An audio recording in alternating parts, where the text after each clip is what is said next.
नमस्कार साथियों, जय हिंद। सभी को, पूरे देशवासियों को रामनवमी की बहुत बहुत बधाई और शुभकामनाएं। अभी हम बात करेंगे कि बिहार में क्या हो रहा है। बिहार में जो एजेंसी है, जो परीक्षा कंडक्ट कराने वाली एजेंसी है, उसकी स्थिति कैसी है साथियों। तो ओवरऑल सब चीजों पर आपको हम अपडेट करा दें कि बिहार की जो व्यवस्था बन चुकी है वो ये है कि पैसे देकर आपको किसी भी विभाग की नौकरी मिल सकती है। चाहे वो सबसे राज्य की सबसे बड़ी एजेंसी जो है बिहार लोक सेवा आयोग, उस पर उसके साथ पर पट्टा लग चुका है। क्योंकि कई जो खबरें सामने आ रही है उसमें ये बातें अब निकल कर सामने आ रही है कि बड़े बड़े मामलों को लेकर या छोटे छोटे मामलों को लेकर अगर कहा जाए तो सारी चीजों की संलिप्तता अब इस कदर आगे बढ़ चुकी है कि बिहार सरकार को अब इस पर संज्ञान लेने की जरूरत है। और बिहार लोक सेवा आयोग के पूर्व अध्यक्ष और आईएएस अतुल प्रसाद जी पर जो गंभीर आरोप लगाए हैं, मैं कल भी कह रहा था कि जो चीजें सामने आ रही है सोशल मीडिया पर, जो चीजें तैर रही है या जो एफआईआर दर्ज हुआ है उनकी वाइफ के, जो महिला बैंक में अधिकारी है उनकी वाइफ, उनके द्वारा इस तरह की चीजें सामने आ रही है कि क्या पैसे का आदान प्रदान हुआ। क्योंकि जो आरोप लगाए गए किसी व्यक्ति द्वारा कि लगभग 3.5 करोड़ के आसपास की जो रकम है वो बीपीएससी के पूर्व चेयरमैन के हवाले से, क्योंकि टीआरई 1 से लेकर टीआरई 2 तक यानी शिक्षकों की नियुक्ति के संबंध में उन्होंने पैसे को लेकर आदान प्रदान करने की बात की है। और इस पर जांच बैठाई जाने की जरूरत है। क्योंकि जो हुआ टीआरई 2 और टीआरई 1 और टीआरई 2 में भी उसका भंडाफोड़ हो चुका है।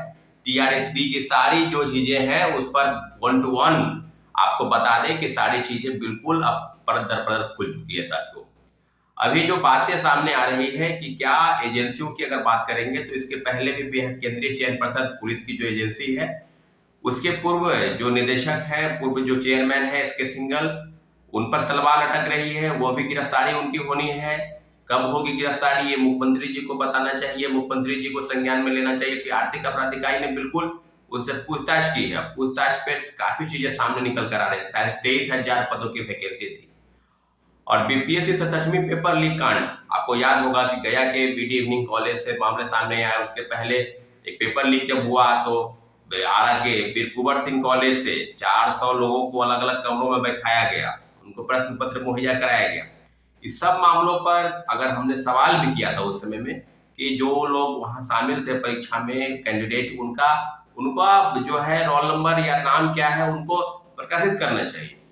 तो चेयरमैन जो अतुल प्रसाद जी थे उन्होंने कहा कि नहीं, ये मेरे समय में नहीं हुआ है पेपर लीक, हमसे पूर्व के जो चेयरमैन थे उनके समय में हुआ है। लेकिन अभी जो बातें आ रही है कि 20 लोगों को, यानी 20 जो ऑफिसर है बिहार के विभिन्न जिलों में, कोई एसडीएम, कोई एसडीओ, कोई सप्लाई इंस्पेक्टर, कोई डीएसपी आदि आदि कई पदों पर जो स्थापित है, उनको सूची भेजी गई है। उनको नोटिस भेजकर उनसे पूछा गया है कि वो पैसे के दम पर कैसे बहाल हुए। तो ये सब मामला जो है सच में पेपर लीक कांड में है। लेकिन कई ऐसे पत्रकार हैं जो मामले को घुमाना चाहते हैं, वो अतुल प्रसाद जी को बरी करना चाहते हैं क्योंकि वो पहले ही फूल माला से उनको शोभित कर चुके हैं, उन पर क्रेडिट ले चुके हैं। तो अब क्यों नहीं बना रहे हैं, अब क्यों नहीं बता रहे हैं कि टीआरई 1 और टीआरई 2 में जो हुआ, जो आरोपियों के बयान है, उस समय के चेयरमैन कौन थे?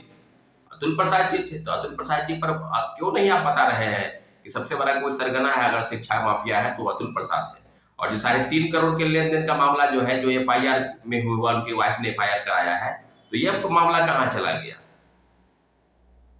बिल्कुल बताना चाहिए कि कहाँ मामला कहाँ से कहाँ तक आ गया है। और निश्चित रूप से आने वाले समय में एजेंसी जो है अब बिल्कुल इस प्रकार पर मेरिट वाले जो लोग हैं, जो पढ़ लिख रहे हैं, जो नौकरी की तलाश में हैं, उनके लिए बिल्कुल संभावना बिल्कुल नगण्य हो चुकी है। और जो पैसे देकर बहाल हो रहे हैं टीआरई 1 या टीआरई 2 में, ये तो बात खुलकर सामने आ गई कि प्रश्न पत्र उन लोगों को मुहैया कराया गया। राज्य के बाहर उत्तर प्रदेश और झारखंड में उन लोगों को प्रश्न पत्र मुहैया कराकर रटवाया गया और परीक्षा केंद्र पर लाया गया। ये बात सारण के तमाम, चाहे वो छपरा, गोपालगंज और सिवान के जो लोग हैं, उनका परीक्षा केंद्र आरा और बक्सर बनाया गया और उनको परीक्षा केंद्र पर पहुंचाया गया। तो ये बातें क्या एक ही केंद्र की तरफ है, एक ही जगह हुआ, या हजारीबाग से जो गिरफ्तारी सिर्फ हजारीबाग में पढ़वाया जाता है? बिल्कुल नहीं। राज्य के या देश के अन्य राज्यों में भी प्रश्न पत्र मुहैया कराकर लोगों को रटवाया गया था।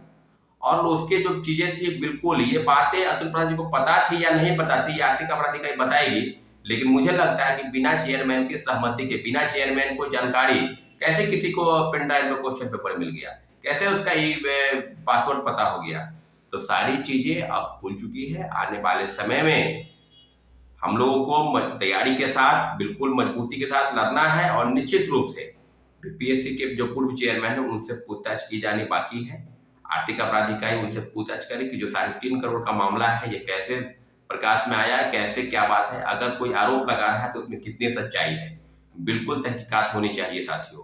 अभी जो बातें हैं कि बिहार में, चाहे उसके बिहार पुलिस अवर सेवाएं हो, कई बार पेपर लीक हुए, प्रश्न पत्र मुहैया कराया गया, क्या क्या हुआ नहीं हुआ, हम लोग विरोध करते थे, आंदोलन करते थे, आंदोलन को दबाया जाता था, पैसे देकर लोग बहाल हुए नहीं हुए, काफी चीजें सामने आई। सिपाही भर्ती का वही मामला है, बिहार लोक सेवा आयोग का वही मामला है, बीटीएससी जो टेक्निकल आयोग है वहां भी वही मामला चल रहा है, एलआरसी का मामला जो है वहां भी वही चल रहा है। तो क्या बिहार की एजेंसी बिल्कुल अब ये मान के चले कि पैसे दीजिए और बहाल हो जाइए? इसी तरह का प्रकरण इस राज्य में चल रहा है।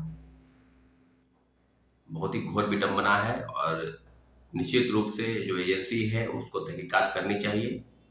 दूध का दूध और पानी का पानी होने के लिए हम सभी को मिलजुल कर, आंदोलन है, प्रोटेस्ट है, कहीं भी कुछ होता है उसमें बढ़ चढ़ के हिस्सा लेने की जरूरत है साथियों, ताकि बिहार में जो भ्रष्टाचार का जो पनप पल फूल रहा है और आगे बढ़ रहा है उसको कहीं रोक लगाए जाने की जरूरत है।